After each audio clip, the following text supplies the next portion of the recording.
Hello, السلام علیکم پیارے بچوں۔ آج میں آپ کو چوہے اور شیر کی کہانی سناؤں گی اپنے انداز میں۔ ایک جنگل میں بہت سارے جانور رہا کرتے تھے اور ان کا بادشاہ شیر تھا۔ ایک دن وہ بہت سا کھانا کھا کر درخت کے نیچے سو رہا تھا کہ وہاں سے ایک شرارتی چوہا گزرا اور اس نے جب شیر کو سوتے دیکھا تو اس نے سوچا کیوں نہ میں اس کے نرم نرم بالوں سے کھیلوں۔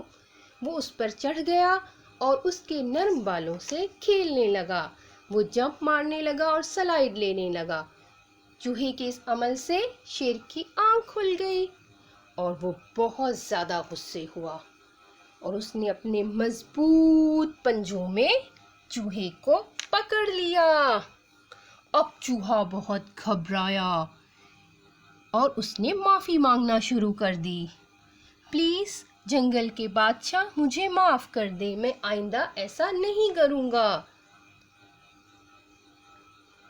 شیر کو اس پر ترس آ گیا اور اس نے کہا ٹھیک ہے جاؤ، ویسے بھی میں آج بہت کھا چکا ہوں، اب میں تمہیں نہیں کھا سکتا، اب تم جاؤ۔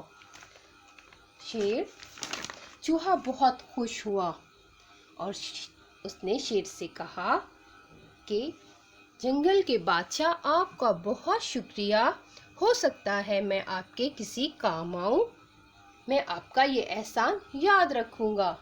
چوہے کی اس بات سے شیر ہنسنے لگا۔ اس نے کہا میں اتنا مضبوط جنگل کا بادشاہ اور تم اتنے چھوٹے سے، بھلا تم کسی کے کیا کام آ سکتے ہو۔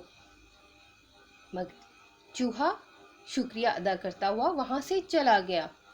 کچھ دن گزرے تھے کہ شیر پانی پینے ندی کنارے جا رہا تھا کہ ایک شکاری کے جال میں وہ بری طرح پھنس گیا اور اب وہ گھبرا گیا اور اس نے مدد کے لیے آوازیں دینے لگا۔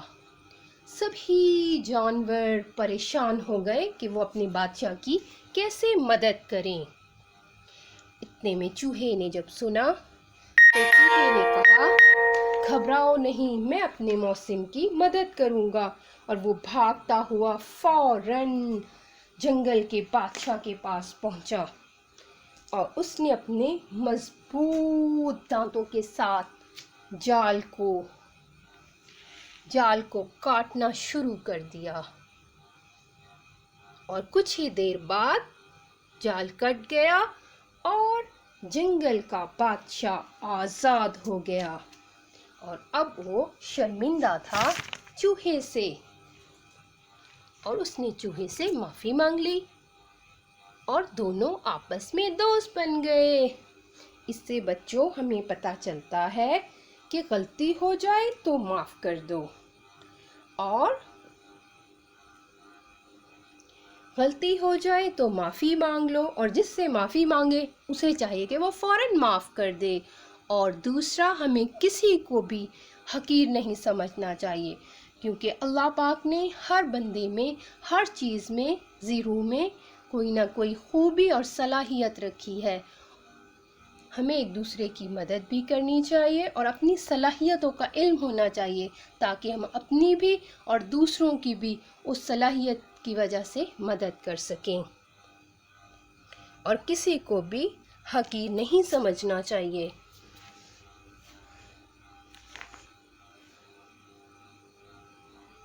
اور احسان کا بدلہ احسان سے دینا چاہیے۔ جو آپ کے ساتھ اچھا کرے اس کے ساتھ بہترین احسان کرو اور زیادہ اچھا کرو، اور ہر بندے کا خیال رکھو، کبھی بھی غرور اور تکبر نہیں کرو۔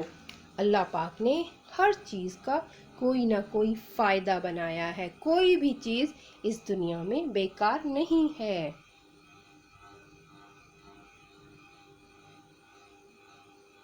اوکے، اللہ حافظ۔